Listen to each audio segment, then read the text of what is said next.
मित्रांनो, तुमचं पुन्हा एकदा GB स्टोरी टेलर या यूट्यूब चॅनलवर स्वागत आहे. आजच्या आपल्या गोष्टीचं नाव आहे मिडनाईट मॅडनेस. लेखक आशिष वनकर. पण गोष्ट सुरू करण्याआधी जर कोणी ह्या चॅनलवर पहिल्यांदाच आलेले असाल तर त्यांनी ह्या चॅनलला सबस्क्राईब करायला विसरू नका. चला तर मग अजिबात वेळ न घालवता गोष्टीला सुरुवात करूया.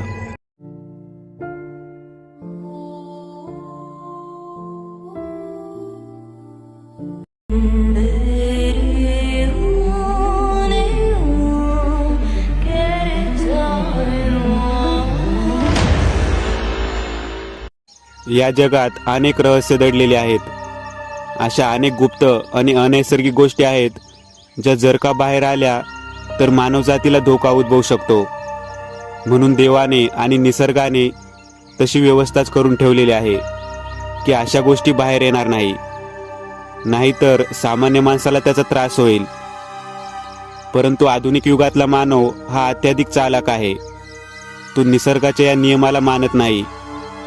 निसर्गाचे सारे नियम झुगारून तो मानवजातीपासून शतकानुशतके लपून ठेवलेले रहस्य काळाच्या पोटातून उकरून काढतो आणि नंतर त्याचे फळ भोगतो. संपूर्ण मानवजातीवर मग संकट येतात. असे वागून मनुष्य स्वतःचे पतन करतो. म्हणून काळाच्या पडद्याआड गेलेल्या अशा प्रकारच्या रहस्यांना रहस्यच राहू द्यावे, यातच मानवाचे कल्याण आहे. एकनाथ सेमिनारच्या मंचावरून लोकांना उद्देशून बोलत होते. तेवढ्यात तिथे उपस्थित असलेल्या एका पत्रकाराने प्रश्न केला. मिस्टर एकनाथ, आम्ही असे ऐकले आहे की आपण भूतबाधा उतरविता व आपल्याला अशा प्रकारच्या गोष्टीबद्दल बरेच ज्ञान आहे. तर माझा प्रश्न असा आहे की या जगात खरंच भूतप्रेत पिशाच असे काही प्रकार खरंच असतात की आपण फक्त या गोष्टीमुळे लोकांची फसवणूक करून अंधश्रद्धा पसरविता?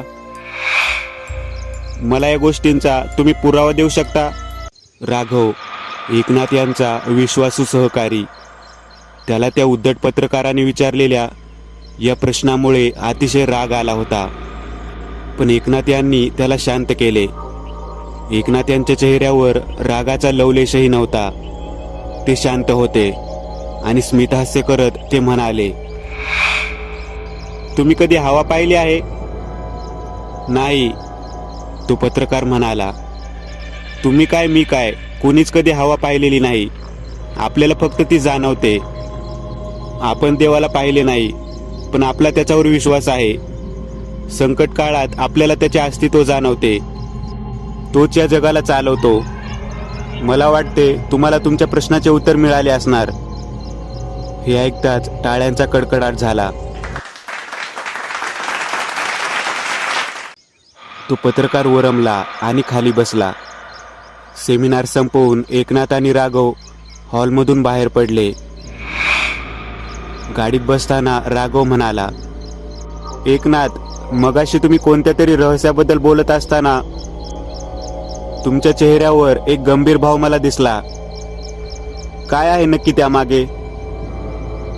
एकनाथ थोडेसे गंभीर होत म्हणाले, ही वादळापूर्वीची शांतता आहे.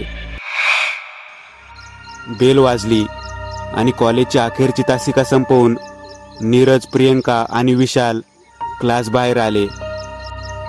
आपण लंचला जायचे का आज बाहेर? विशाल म्हणाला. नको, मला म्युझिक क्लासला जायला उशीर होईल, प्रियंका म्हणाली. विशाल तिला आग्रह करत होता. शेवटी मग नीरज म्हणाला, अगं चल ना, नाही होणार उशीर तुला, आणि झालाच तर मी सोडून देईन तुला. ठीक आहे, चला मग. प्रियंकाने होकार दर्शविताच ते सगळे लंचसाठी निघाले. ते तिघेही एका मोठ्या रेस्टॉरंटमध्ये लंचला आले.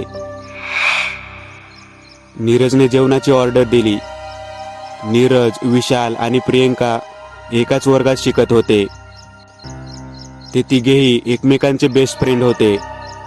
एकसाथ फिरायला जाणे, चित्रपट पाहणे किंवा एखादा कॉलेज प्रोजेक्ट, प्रत्येक काम ते तिघेही एकत्र करत.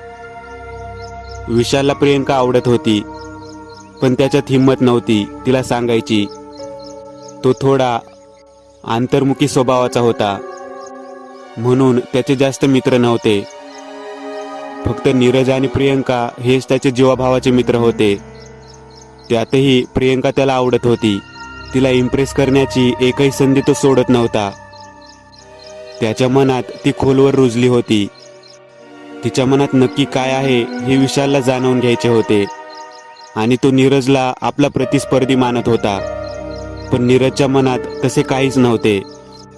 तेवढ्यात वेटर त्यांची ऑर्डर घेऊन आला. जेवताना नीरज म्हणाला, बरेच दिवस झाले आपण कुठे बाहेर फिरायला गेलेलो नाही. एखादी पावसाळी ट्रिप काढावी म्हणतोय मी. त्यावर प्रियंका म्हणाली, होय, बरेच दिवस झालेत, जाऊयात आपण सगळे. प्रियंकाला आनंदी बघून विशाल बोलला, अरे उत्तम प्लॅन आहे, आणि मला एक अशी जागा माहीत आहे जिथे जाऊन आपल्याला फार मजा करता येईल. तिथे जंगल आहे, मोठे पर्वत आहे, आणि पर्वतावरून कोसळणारा धबधबा पाहण्यासाठी तर दूरवरून लोक येतात.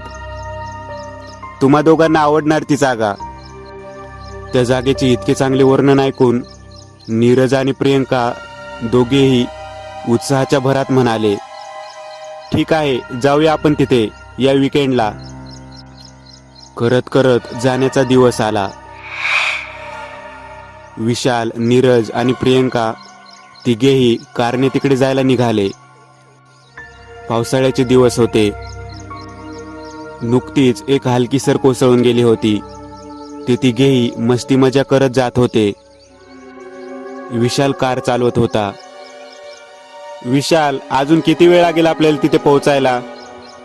प्रियंकाने विचारले.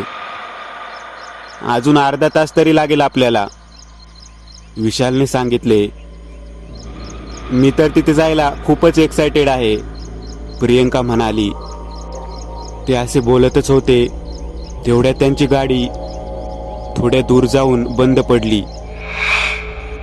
अरे काय झालं, गाडी बंद का पडली? डिझेल वगैरे संपले काय? नीरजने एकामागोमाग एक प्रश्न विचारले. बघावं लागेल काय आहे ते, विशाल गाडी खाली उतरत म्हणाला. त्याने गाडीचे बोनट उघडले आणि चेक करू लागला. नीरज आणि प्रियंकाही आता गाडी खाली उतरले होते. काय रे, समजलं का काही? किती वेळ लागेल अजून? नीरजने विचारले. प्रॉब्लेम सापडत नाहीये, कारण सगळं तर ठीक दिसत आहे, विशालने सांगितले. त्यांनी फोनमध्ये पाहिले, पण तिघांच्याही फोनमध्ये नेटवर्क नव्हते. इथे आसपास आपल्याला मेकॅनिक सापडणार नाही. समोर गाव दिसतंय, तिथे जाऊन पाहूया काही मदत मिळते का, विशाल म्हणाला. पण तेवढ्यात मेघगर्जना झाली आणि पाऊस पडणार असे वाटत होते. म्हणून ते तिघे आसपास एखादा निवारा शोधू लागले. त्यांना जवळच शेतात एक पडके घर दिसले. गाडी लॉक करून तिथे थांबावे असा त्या तिघांनी विचार केला. पावसाला सुरुवात झाली. ते तिघेही धावतच त्या पडक्या घरात शिरले. बाहेर धो-धो पाऊस कोसळत होता. त्या पडक्या घरात त्यांना कमालीची थंडी जाणवत होती. आतील हवेतील थंडीचा जोर वाढला होता. त्यामुळे शेकोटी पेटवून थोडा वेळ बसावे असे ठरले. त्यांनी आसपास असलेले तणीस आणि काड्या गोळा केल्या. पण शेकोटी पेटवायला रॉकेल वगैरेची गरज होती. गाडीतून डिझेल काढून टाकावे तर बाहेर जोराचा पाऊस सुरू होता. तर त्यांनी आसपास बघायला सुरुवात केली की काही मिळते का. विशालला घराच्या छतावर एक कंदील लटकलेला दिसला. त्यात नक्की रॉकेल असेल, पण तो अगदी उंचावर असल्यामुळे त्याचा हात पोहोचत नव्हता. त्यांना जवळच एक जुनी शिडी दिसली. विशालने ती उचलून आणली आणि त्यावर चढून तो कंदील काढणार होता. विशाल वर चढत होता आणि खाली प्रियंका आणि नीरजने शिडी पकडून ठेवली होती. चढता चढता विशालचा तोल जाऊन तो जोरात खाली पडला. त्याच्या पायाला लागले होते. आणि त्यातून रक्त वाहत होते. विशाल वेदनेने तळमळत होता. त्याचे रक्त वाहत जमिनीला असलेल्या एका भेगातून खाली गेले. जणू काही ती जमीन त्याचे रक्त शोषून घेत होती. प्रियंका आणि नीरजने त्याला आधार देऊन उभे केले. आता पाऊस थांबला होता. ते तिघेही त्या पडक्या घरातून बाहेर पडले. तशी त्या जमिनीला असलेली ती छोटीशी भेग आता हळूहळू मोठी होऊ लागली. गाडीत असलेल्या फर्स्ट एड किटने प्रियंकाने त्याची मलपट्टी करून दिली. विशालच्या पायाला दुखापत झाल्याने त्यांनी आपली ट्रिप कॅन्सल केली. त्याला आता गाडी चालवता येत नव्हती, म्हणून मग नीरजने गाडी चालवली. ते तिघेही परत निघाले. नीरज गाडी चालवत असताना त्याने सहज रिअरव्ह्यू मिररमध्ये पाहिले, तर मागे प्रियंका आणि विशालच्या बाजूला त्याला एक काळी आकृती दिसली.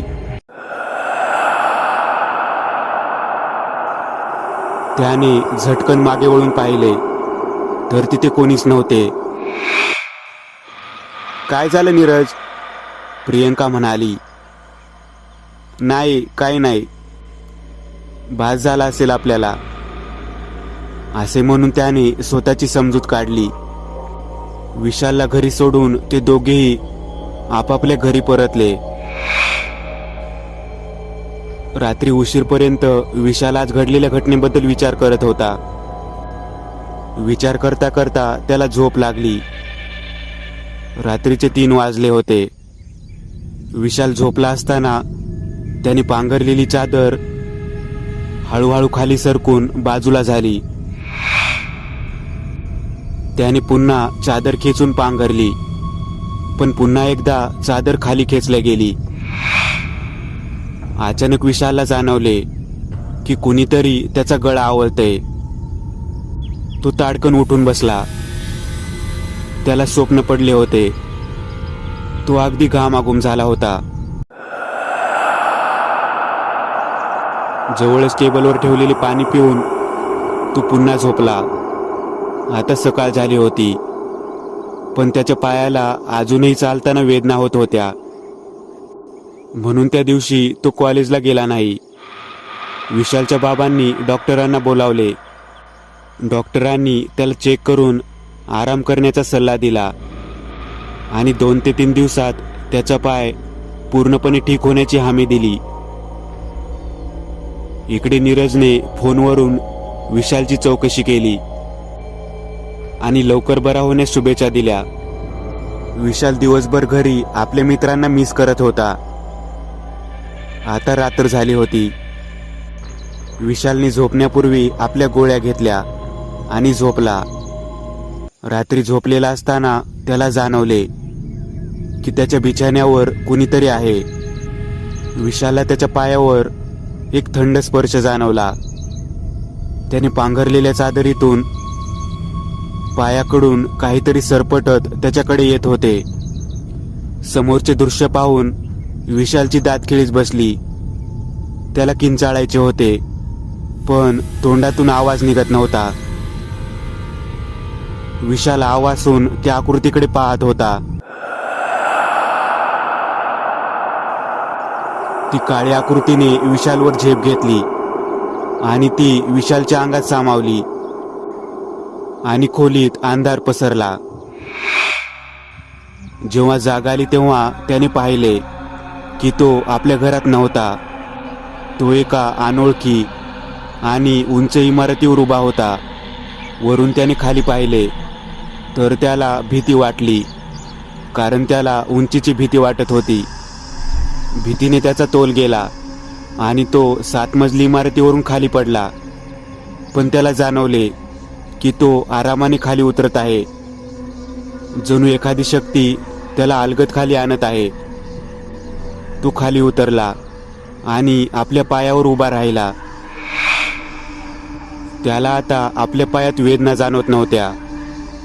अंगात एक अजब शक्ती संचारल्यासारखी वाटत होती. म्हणून त्याने जवळच असलेली एक कार आपल्या हाताने उचलली, जणू काही ती खेळण्यातली कार असावी. आपली शक्ती अजून पाहावी यासाठी त्याने जवळ असलेल्या एका झाडाला जोरात लात मारली तर ते झाड तुटून खाली पडले. ही शक्ती पाहून त्याला आता अतिशय आनंद झाला होता. त्याने हवेत झेप घेतली तर तो आता हवेत उडत होता. त्याचा आनंद गगनात मावेनासा झाला होता. उडत उडत तो एका जागी आला. हे सगळं काय चाललंय हे त्याला समजत नव्हते, पण मिळालेल्या शक्तीमुळे तो फार आनंदी होता. हे सगळं काय घडतंय? मी तर आपल्या बेडरूम मध्ये होतो, इथे कसा आलो? माझा पाय इतक्या लवकर कसा ठीक झाला? डॉक्टरांनी सांगितले होते की 2 ते 3 दिवस लागेल, आणि इतकी शक्ती कुठून आली? असे असंख्य प्रश्न त्याला पडले होते. त्याला आता खूप भूक लागल्यासारखी वाटत होती. तेवढ्यात त्याला काचा फुटण्याचा आवाज आला. विशाल सतर्क झाला. त्याने लपून पाहिले तर त्याला 2 चोर एका ज्वेलरी शॉपचे काच फोडून दागिने चोरताना दिसले. विशाल त्यांना पाहताच लपला. लपताना त्याला त्याचे प्रतिबिंब काचेत दिसले आणि त्याला जबर धक्का बसला. त्याने पाहिले की त्याचा चेहरा पूर्णपणे बदललेला आहे. लाल निखाऱ्यासारखे डोळे, नाक एकदम चपटे, लांब सुळ्यासारखे दात आणि पांढरा फटक चेहरा. स्वतःचे असे रूप पाहून तो एकदम दचकला. आपल्या चेहऱ्याला हात लावून तो घाबरत घाबरत स्वतःशी बोलला, अरे बापरे, हे सगळं काय आहे? शक्ती मिळाली, पण माझे काय होऊन बसले? तेवढ्यात काचेतले त्याचे प्रतिबिंब त्याच्याशी विचित्र आवाजात बोलू लागले. काय, कसे वाटत आहे स्वतःला असे पाहून? कोण आहेस तू? विशालने घाबरतच विचारले. भिवू नकोस, मला आपला मित्र समज. मी तुझी मदत करणार, आणि तुलाही माझी मदत करावी लागेल, कारण माझे अस्तित्व तुझ्यावर अवलंबून आहे.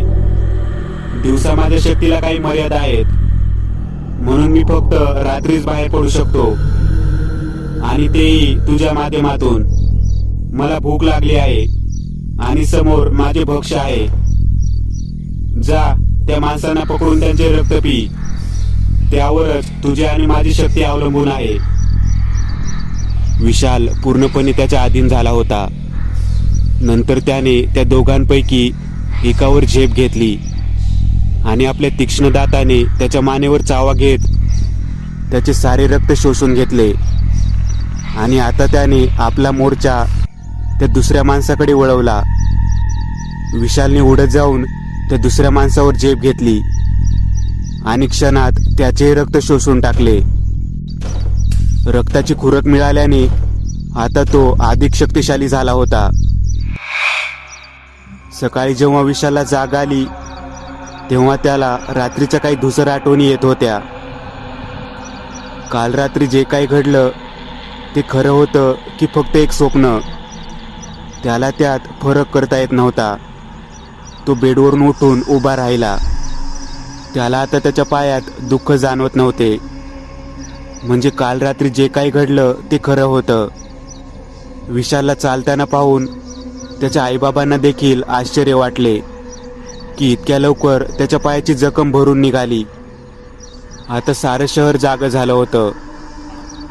कालच्या रात्रीच्या घटनेची बातमी सगळ्या न्यूज चॅनलवर होती. पोलीस घटनास्थळी पोहोचले होते. त्यांनी जागेचा पंचनामा करून डेड बॉडींना पोस्टमॉर्टमसाठी पाठवले. पोस्टमॉर्टम करणारे डॉक्टरही चकित झाले होते. मृत शरीराच्या मानेवर 2 छिद्र पाहून त्यांना आश्चर्य वाटले. शरीरातील रक्ताची पातळी खूप कमी होती आणि रक्तातील प्लाझ्मा पूर्णपणे संपला होता. सगळे चक्रावून गेले होते. त्यांना समजत नव्हते की हे कोणाचे काम आहे. पोलिसांना वाटत होते की हे कोण्या सायको किलरचे काम असावे. साऱ्या शहरात एकच चर्चा रंगली होती. विशाल कॉलेजमध्ये गेला तर तिथेही तीच चर्चा. सगळेजण कालच्या रात्रीच्या त्या घटनेबद्दलच बोलत होते. विशालला पाहून त्याच्या मित्रांना आनंद झाला आणि आश्चर्य देखील वाटले की इतक्या लवकर त्याचा पाय ठीक झाला. पण आपला मित्र बरा झाला याचा त्यांना आनंद जास्त होता. आज लंच माझ्याकडून, विशाल एकदम भारी कॉन्फिडन्सने बोलला. ठीक आहे, आपण लेक्चर संपल्यावर जाऊयात, नीरज म्हणाला. कॉलेज कॅन्टीनमध्ये लंच करत असताना त्या तिघांच्या गप्पा रंगल्या होत्या आणि आज विशाल अगदी सहसुलभ आणि कॉन्फिडन्सने बोलत होता. तेवढ्यात तिथे त्यांच्याच कॉलेजमध्ये शिकत असलेले काही मुले आली. ती मुले प्रियंकाला पाहून शिट्टी वाजवत होते आणि अश्लील शेलबाजी करत होते, तिची छेड काढत होते. हे पाहून नीरज आणि विशाल यांना फार राग आला. ते दोघेही उठून त्यांना जाब विचारण्यासाठी गेले. तर ती 4 मुले देखील उठून त्यांच्यासोबत वाद घालत होती. ती 4 मुले जुमानत नव्हती. त्यातील एकाने नीरजला धक्का दिला आणि प्रियंकाचा हात पकडला. विशालने त्या मुलाचा हात पकडला आणि त्याला एक सनसनीत चपकारक लगावली. ती टवाळखोर मुले अधिकच भडकली. त्यातील एक मुलगा हॉकी स्टिकने विशालला मारणार, तोच विशालने आपल्या एका हाताने ती स्टिक पकडली आणि तोडून टाकली. तेवढ्यात तिथे प्रिन्सिपल सर आले. कॅन्टीन चालक त्यांना सोबत घेऊन आला होता. प्रिन्सिपल सरांनी त्यांना रागवले आणि सर्वांसमोर प्रियंकाची माफी मागण्यास सांगितले. त्या चौघांनी माफी तर मागितली, पण सर्वांसमोर झालेला हा अपमान त्यांच्या जिव्हारी लागला होता. त्यांनी विशालला बघून घेण्याची धमकी दिली. विशालचे हे रूप पाहून नीरज आणि प्रियंका चकित झाले होते. त्या दोघांनाही त्याच्या वागण्या बोलण्यात फरक जाणवत होता. विशालला सुद्धा त्या मुलांचा सूड घ्यायचा होता. तो रात्र होण्याची वाट पाहत होता. त्याने ठरवले होते की त्या 4 मुलांचा ज्यांनी त्याच्या समोर त्याच्या प्रियंकाची छेड काढली त्यांचा काटा काढायचाच. हळूहळू रात्र झाली आणि घड्याळात 12चा ठोका पडला. तसे त्याचे रूप परिवर्तन होण्यास सुरुवात झाली. विशाल आता पूर्णपणे आपल्या पिशाची रूपात आला होता. त्याने खिडकीचा पल्ला उघडला आणि त्यातून हवेत झेप घेतली. तो उडत त्या 4 मुलांकडे निघाला.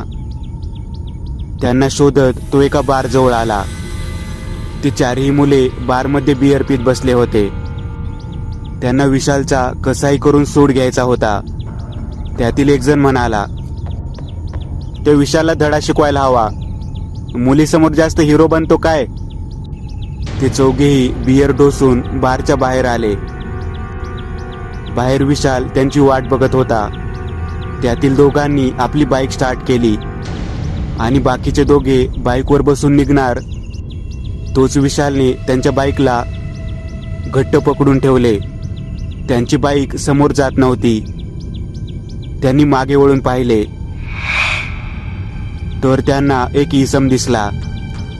दारू पिल्यामुळे आणि अंधार असल्यामुळे त्यांना विशाल दिसला नाही. "कोण आहेस तू?" त्यातील एकाने विचारले. "मी विशाल." विशाल हे नाव ऐकताच त्यांच्या तळपायाची आग मस्तकात गेली. त्यांनी लागलीच त्यांच्या बरोबर असलेल्या हॉकी स्टिकने त्याच्यावर प्रहार केला. पण आश्चर्य, हॉकी स्टिक तुटली, पण विशालला काहीच झाले नाही. आता विशाल अंधारातून बाहेर आला आणि त्याचा तो पिशाची चेहरा पाहून त्यांची प्यायलेली सगळी दारू उतरली. त्यातील एकाला विशालने पकडले आणि मानेवर चावा घेत दूरवर फेकून दिले. आता विशालने आपला मोर्चा त्या उरलेल्या तिघांकडे वळवला. त्यातील एकाला पकडून विशालने आपले धारदार नखे त्याच्या छातीच्या आरपार केले. तो जागीच कोसळला. हे सगळं पाहून उरलेले दोघे हादरले.